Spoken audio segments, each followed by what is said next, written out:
September 10th, 2001 was a normal Monday evening. The Denver Broncos defeated the New York Giants 31-20 in a normal Monday evening football game. The next day, tragedy struck. Terrorists from Al-Qaeda hijacked two planes. They hijacked Flight 11 at 8:19 and crashed it into the North Tower at 8:46. And then the other group of the terrorists hijacked the other plane and crashed it into the South Tower at 9:03. Here are some images from the plane crashes.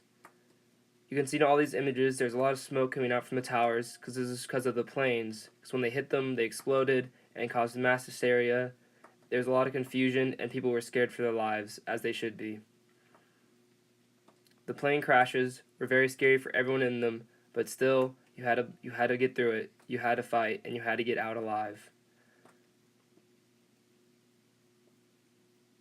Many people died during these crashes. It was not a pretty sight. It was fear everywhere, but luckily there were some people who could help.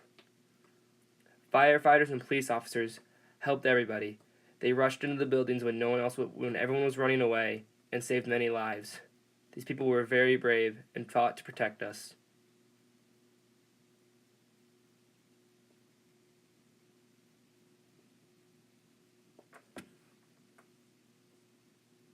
At 7:59 a.m., American's Flight 11, with 92 people aboard, takes off from Boston to Los Angeles. At 8:14 a.m., United Flight 175, with 65 people aboard, takes off from Boston to Los Angeles. At 8:19, flight attendants aboard Flight 11 alert ground personnel that the plane has been hijacked. At 8:20, American's Flight 77 takes off from Washington, D.C. The Boeing 757 is headed to Los Angeles with 64 people aboard. At 8:41, United Flight 93, a Boeing 757 with 44 people aboard, takes off from New York to San Francisco. At 8:46, American's Airline Flight 11 crashes into the North Tower of the World Trade Center, killing everyone on board and hundreds inside the building. At 9:03, hijackers crash United Airlines Flight 175 into floors 75 through 85 of the World Trade Center's South Tower. At 9:37, Flight 77 slams into the western side of the Pentagon, killing 59 on board and 125 military/civilian personnel inside the building. At 9:59, the South Tower of the World Trade Center collapses.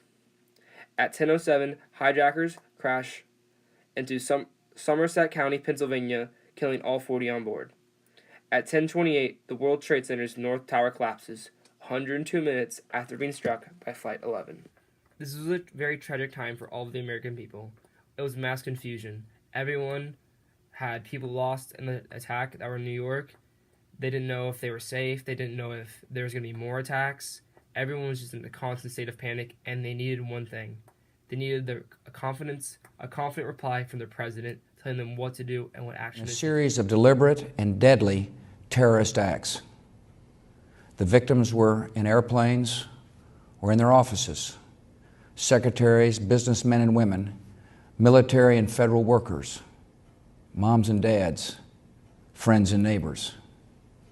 Thousands of lives were suddenly ended by evil, despicable acts of terror. The pictures of airplanes flying into buildings, fires burning, huge structures collapsing, have filled us with disbelief, terrible sadness, and a quiet, unyielding anger. These acts of mass murder were intended to frighten our nation into chaos and retreat. But they have failed. Our country is strong. A great people has been moved to defend a great nation. Terrorist attacks can shake the foundations of our biggest buildings, but they cannot touch the foundation of America. These acts shattered steel, but they cannot dent the steel of American resolve. This speech reassured the American people. They knew that their president was strong, and they had to fight back.